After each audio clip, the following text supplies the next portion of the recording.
নদীর উপার থেকে আনুমানিক অন্ধকার দেখা যায় না, কেমন যেন একটা শা শব্দ তাদের দিকে আসছে। প্রথমে ভাবলো যে হয়তোবা কোনো বাতাস হবে, নদীর মধ্যে আমরা আছি, কোনো বাতাস হবে। এইমাত্র কান্নার শব্দ শুনলাম মহিলার, কিন্তু মহিলার কেউ তো নেই। তারা আবার করলো কি, মাছ মারা শুরু করে কিছু দূর এগিয়ে যাওয়া শুরু করলো। কিন্তু তাদের একটি চিন্তা যে নদীর উপার থেকে মহিলার কান্না শুনলাম। তারা তো আতঙ্ক হয়ে গেল যে রাত 12টা পরে এত রাতে লাশ পড়ে, এ কেমন কথা।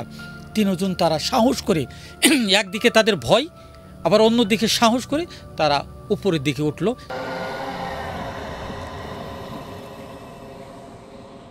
প্রথমে যে গল্প দিয়ে আমি এখন শুরু করতে যাচ্ছি সেটি হচ্ছে গাজীপুরে আমার পাশে রুমে একটা ছেলে, তার নাম জিল হক, তার বাড়ি গাইবান্ধা জেলা। তিনি আমার সঙ্গে শেয়ার করেছিল তার জীবনের সাথে ঘটে যাওয়া ভৌতিক একটি ঘটনা ঘটেছিল 1 বছর আগে। সেই ঘটনাটি এখন আমি বন্ধুদের সামনে শেয়ার করতেছি। তো জিল হক তার আরও 2টা বন্ধু মিলে তারা বিকালবেলা বলল যে আজকে আমরা নদীতে মাছ মারতে যাব। তো জিল হকের বাড়ি থেকে এই 300 থেকে 400 গজ ফাঁকেই, বাড়ির কাছেই তাদের নদী। তো তারা বিকালবেলায় বলল যে রাতে আমরা মাছ মারে যাব। তো 9টা বা 10টার দিকে তারা পলো এবং সেই আপনি কপি বাতি নিয়ে তারা মাছ মারতে নদীতে গেছে। তো নদীতে হলো একদম পশ্চিম দিক থেকে। তো তারা সেই পূর্ব দিক থেকেই মাছ মারা শুরু করেছে, যে একবারে পশ্চিম দিকে যাব, যায় যে পশ্চিম দিকে একটা শ্মশান ঘাঁটি আছে, সেখান পর্যন্ত আমরা মাছ মারতে মারতে যাব এবং যা পাবো তাই আমাদের চলবে। তো তারা রাতে 10টার দিকে জিল হক তার 2 বন্ধু সহ তারা সেই মাছ মারতে নদীর তীরে গেছে। তো প্রথমে তারা মাছ মারা শুরু করেছে। যখন কিছু দূর গেছে তখন রাত আপনার 11টার মতো, সম্ভবত 11টার মতো বাজে।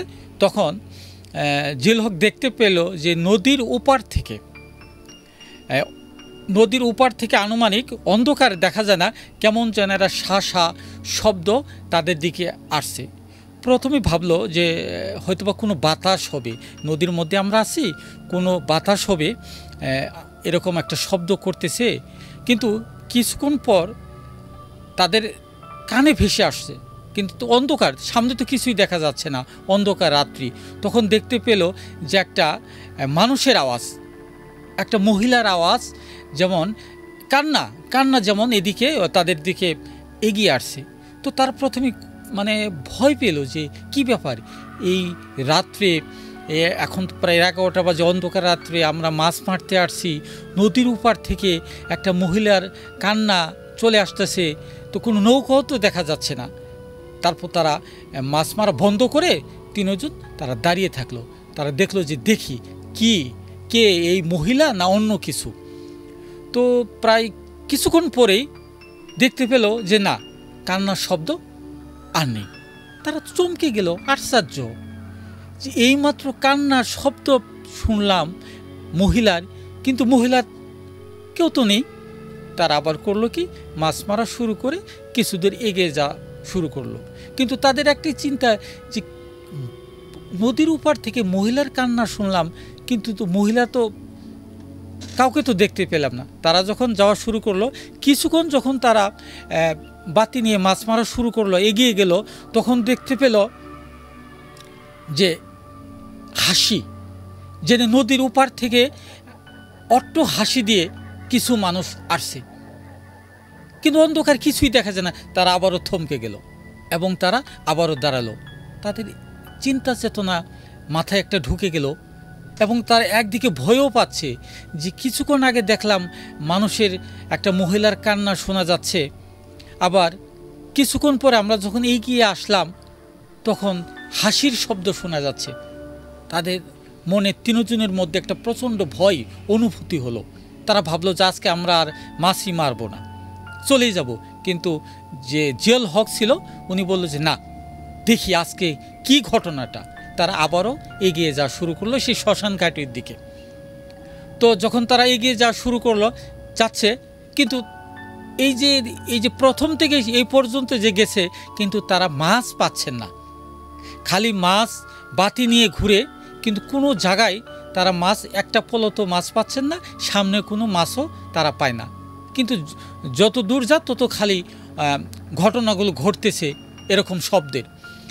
তারা যখন মানে শ্মশান ঘাটিতে যাব, প্রায় আর 500 বা 600 গজ ফাঁকে শ্মশান ঘাটি, তখন তারা শ্মশান ঘাটি তো হলো আপনার নদীর বাতার উপর, নদীর কিনারের উপর শ্মশান ঘাটি। তখন তারা নিচ থেকে শব্দ পেল যে শ্মশান ঘাটির উপরে একটা কোলাহল, মানে মানুষের শব্দ শোনা যাচ্ছে। তখন তারা আরও একটু ভয় পেল যে কি ব্যাপার। তখন রাত 12টা, 12:30 বাজে, যে শ্মশান ঘাটিতে এত রাতে মানুষের কোলাহল শোনা যাচ্ছে, মনে হচ্ছে যে অনেকগুলো মানুষ যেন ওখানে কি জানি করছে। তখন তারা করলো কি, একজন ব্যক্তি নদীর কাছের উপরে উঠলো, উঠে দেখে যে শ্মশান ঘাটিতে কিছু লোক চিতায়ে একটা মানুষকে পুড়তেছে আর চিকরি করতেছে। অমনি জিয়াল হক মানে ভয় পেল, ভয় পেয়ে ফাল মারে নিচে নামলো। নিচে নামে বলতেছে যে আমি তো উপরে গেছিলাম, দেখলাম যে শ্মশান ঘাটিতে কয়েকজন লোক চিতার আগুনে একটা লাশ পুড়তেছে। তারা তো আতঙ্ক হয়ে গেল যে রাত 12টা পরে এত রাতে লাশ পুড়ে, এ কেমন কথা। তিনজন তারা সাহস করে, একদিকে তাদের ভয়, আবার অন্যদিকে সাহস করে তারা উপরের দিকে উঠলো, সেই নদীর কাছের উপরে। কাছের উপরে দেখে ঠিকই 3-4 জন মানুষ এদিক সেদিক যাচ্ছে এবং লাশ নিয়ে তাদের লাশের উপরে খড়ি দিচ্ছে, আবার আগুন দিচ্ছে, আবার একটু চিল্লাচাল্লি হই হুল্লা করতেছে। তারা তো প্রচণ্ড ভয় পেল যে রাত 12টার পরে এখানে লাশ পুড়ে কে। এই দৃশ্য দেখে তারা পিছন দিকে আসতে শুরু করলো। তারা আর শ্মশান ঘাটিতে যাইতে সাহস পেল না, তারা আবার পিছন দিকে চলে আসলো। চলে এসে প্রায় 500 বা 600 গজ পিছনে গিয়ে তারা বসলো। বসে যে দেখি আমরা এখন কি ঘটনা।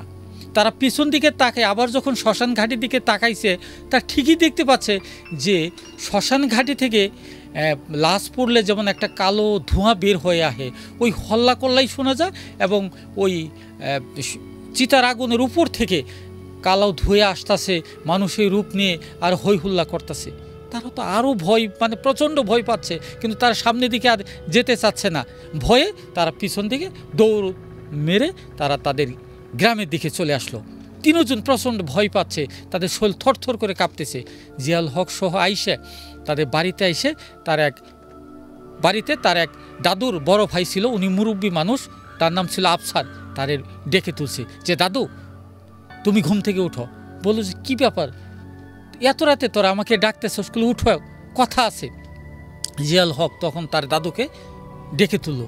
যে তার দাদু ঘুম থেকে উঠে, মুরব্বী মানুষ তো, লাঠি দিয়ে বের হয়ে দেখে যে ওরা থরথর করে কাঁপতেছে।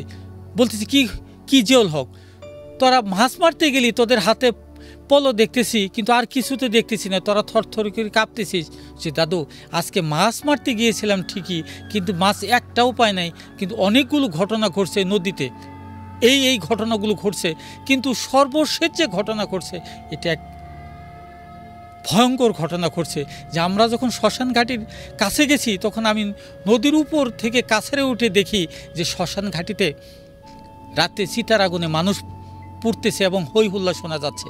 তারপর আমরা ভয়ে যখন পিছন দিকে ছুটে আসলাম, তারপরে আবার যখন শ্মশান ঘাটির দিকে তাকালাম, তখন দেখি যে ওরকমই মানুষ ফুটতেছে, মানুষ হই হুল্লা করতেছে, আর উপর থেকে কালা ধোঁয়া বের হয়ে আসছে।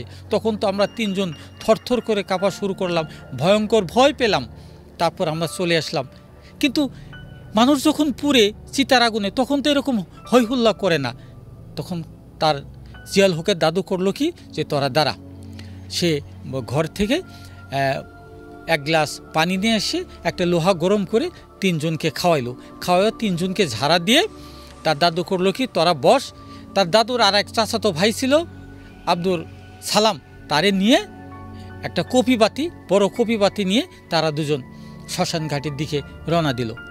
তো যখন ওই মুরব্বী তারা শ্মশান ঘাটির দিকে গেল, যায় দেখে শ্মশান ঘাটির কাছে যখন গেছে, তখন যায় দেখে যে কোনো চিতার আগুনে মানুষও পুড়ে না, এবং কোনো হই হুল্লাও নেই, কিছুই নেই। তারা তো মুরব্বী আবার চলে আসলো, আইসে বলতে চাই জিয়াউল হক তোরা কি দেখলি, তোরা রাত্রে বলে এত ভয় পেলি, এই যে আমরা দুজন মানুষ গেলাম শ্মশান ঘাটিতে, সেখানে গিয়ে কোনো মানুষও দেখলাম না, কোনো শব্দও পেলাম না, কোনো কিচ্ছুই পেলাম না, তোরা তো বলছো যে দাদু সত্যি ঘটনা, আজকে এই ঘটনাগুলোই ঘটেছে, এই যে এখনও তুমি আমার বুকে হাত দিয়ে দেখো যে আমরা কতটা ভয় পেয়েছি।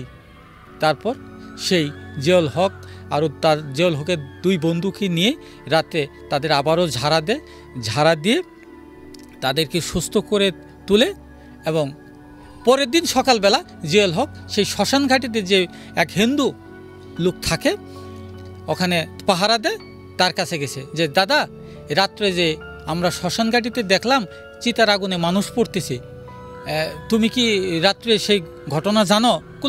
তুই কি পাগলা হলি, রাত্রে কেউ কোনো চিতার আগুনে লাশ পড়ে? রাত্রে তো ওখানে কেউই যায়নি, আমি তো সন্ধ্যাও ছিলাম, কোনো লাশই তো পড়া হয়নি, তোরা কি পাগল হয়েছিস নাকি? বলে দাদু পাগল হয়নি, রাত্রে বাস্তব আমরা রাত্রে দেখছি যে এই চিতার আগুনে মানুষ পড়তেছে। বলে তোরা এটা স্বপ্নে দেখছিস না? বলে না দাদা আমরা স্বপ্নে দেখিনি, এটা বাস্তবই আমরা দেখেছি।